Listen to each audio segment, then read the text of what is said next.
Bismillahirrahmanirrahim. Assalamualaikum warahmatullahi wabarakatuh. Waalaikumsalam Waalaikumsalam warahmatullahi warahmatullahi wabarakatuh. wabarakatuh. Selamat pagi anak-anak. Semoga kabarnya baik saja. Bagaimana kabarnya hari ini? Baik, Pak. Baik, Pak. Ya, sebelum kita memulai pertemuan hari ini, alangkah baiknya kita membaca doa terlebih dahulu. Berdoa menurut kepercayaan masing-masing, dimulai.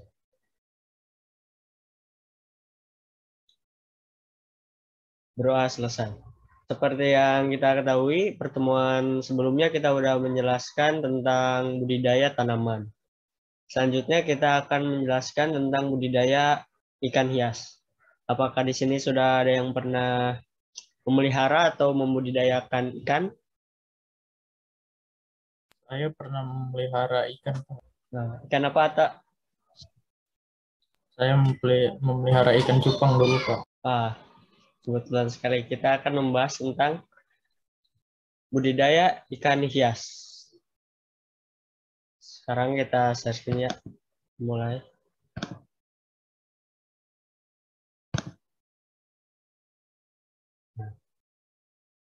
Apakah sudah terlihat? Belum, Pak. Masih loading kayaknya, Pak.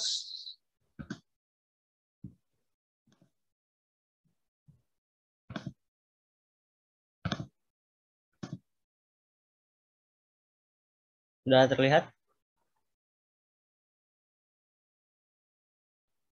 Sudah, Pak. Sudah ini, Pak. Pertemuan kali ini kita akan membahas tentang budidaya ikan hias. Seperti yang tadi sudah Atta bilang, sudah pernah memelihara ikan hias. Cupang itu termasuk ikan hias ya. Yang harus kita tahu, yang pertama adalah sarana budidaya ikan hias. Yang pertama adalah tempat perawatan atau pemeliharaan ikan hias. Nah, tempatnya atau wadah yang biasa digunakan untuk budidaya ikan hias, diantaranya ada akuarium, kolam, bak semen, dan kolam terpal. Nah, wadah budidaya ikan hias harus terdiri dari tempat pemeliharaan induk, pemijahan, penetasan telur, pendederan, pembesaran, dan penampungan hasil. Nah, Ata tadi katanya udah melihara ikan cupang ya pernah. Dulu tempatnya itu apa? Di akuarium atau di kolam? Dulu saya di akuarium kecil, Pak. Nah, iya. Berarti sudah termasuk ya tempat perawatan ikan hiasnya.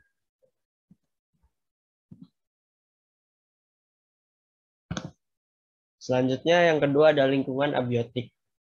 Lingkungan abiotik yang dibutuhkan untuk budidaya ikan hias, diantaranya ada air, suhu, derajat keasaman atau pH, kesediaan air, kandungan oksigen yang terlarut, dan kecerahan air. Dan juga kandungan nitrit dalam air sangat berpengaruh terhadap tingkat kesehatan ikan hias, yang mengakibatkan pertumbuhan dan perkembangan ikan hias.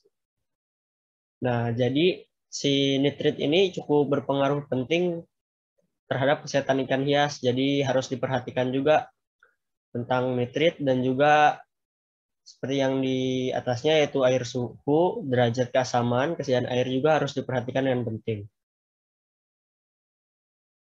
Selanjutnya ada pakan. Nah, ada dua macam pakan untuk budidaya ikan hias. Yang pertama ada pakan alami, diantaranya kutu air, jentik nyamuk, cacing sutra, serangga, katak, dan ikan hidup atau mati. Dan juga ada pakan buatan yang berupa pelet. Kemudian masuk ke peralatan.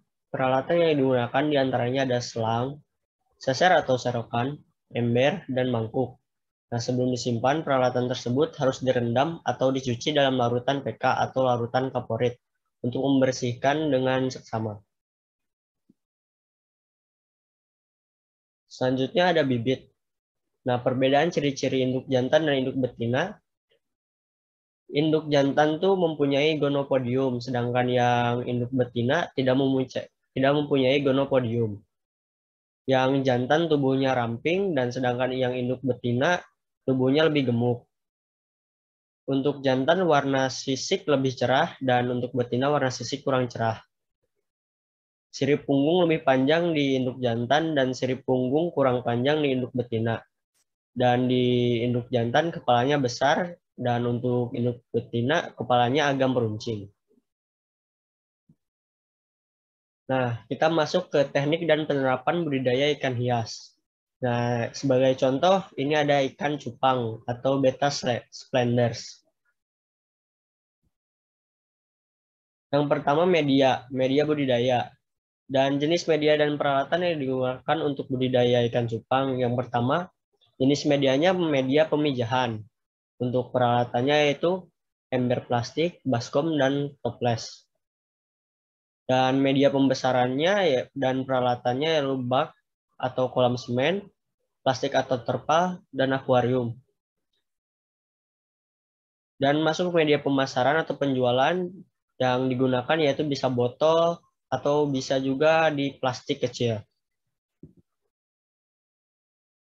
Nah, untuk memilih induk ikan cupang diperlukan kejelian, terutama saat menentukan indukan ikan cupang jantan dan betina. Seperti tadi yang sudah dijelaskan di awal, ada perbedaan-perbedaan yang cukup besar antara ikan jantan dan betina.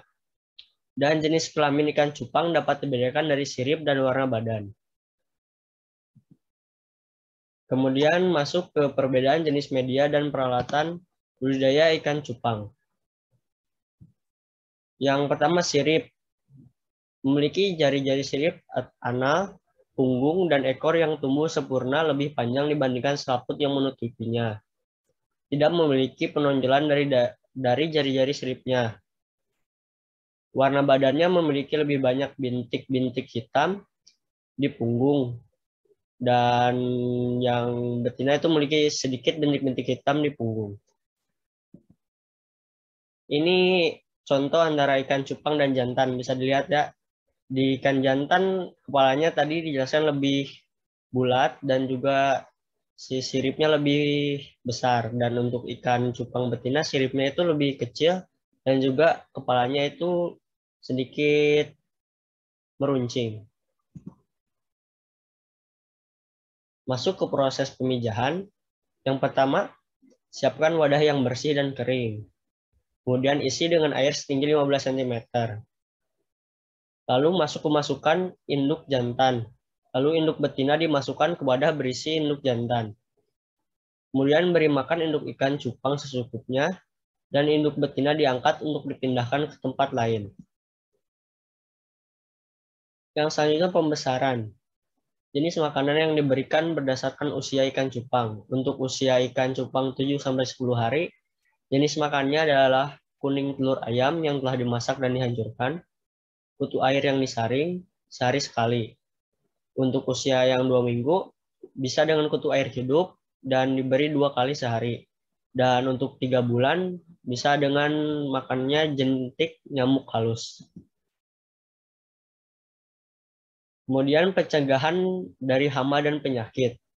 Jenis hama atau penyakit yang menyerang ikan cupang itu ada ular dan burung, dan cara pencegahannya membuat pagar dan menutup kolam. Kemudian ada hama bintik putih atau velvet. Cara pencegahannya mencampur air dengan methylene blue.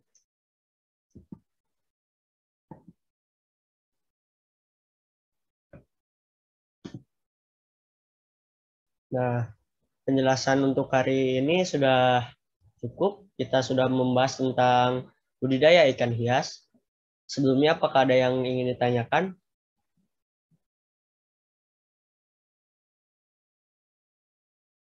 Pak, saya ingin bertanya, Pak. Iya. Apakah membudidayakan ikan cupang ini sulit ya, Pak? Karena dari tadi yang Bapak jelaskan agak cukup ribet ya, Pak. Nah, sebenarnya untuk membudidayakan itu tentu ada kesulitan dan juga ada kemudahannya. Tapi ya, di dalam kesulitan itu bisa dilihat untuk membudidayakan ikan cupang itu sebenarnya tidak terlalu sulit. Bisa dilihat tadi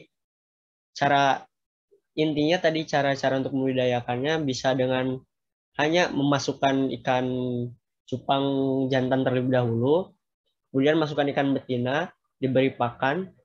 Setelah selesai pembibitannya, lalu diangkat ikan betinanya. Sebenarnya cukup begitu aja. Tapi yang perlu diperhatikannya itu bisa dengan yang tadi di awal ada air, suhu, dan juga pH airnya juga harus diperhatikan. Mungkin di ribetnya di itunya harus diperhatikan. Tapi sebenarnya dalam melaksanakan itu cukup gampang. Baik, Pak. Terima kasih, Pak. Ya, terima kasih pertanyaannya. Saya rasa sudah cukup untuk pertemuan hari ini. Kurang lebihnya mohon maaf. Sebelum kita selesai, kita berdoa terlebih dahulu dan mengucapkan alhamdulillah. Alhamdulillahirrahmanirrahim. Terima kasih atas partisipasinya. Mohon maaf jika ada kesalahan. Bapak tutup hari ini. Wassalamualaikum warahmatullahi wabarakatuh. Waalaikumsalam.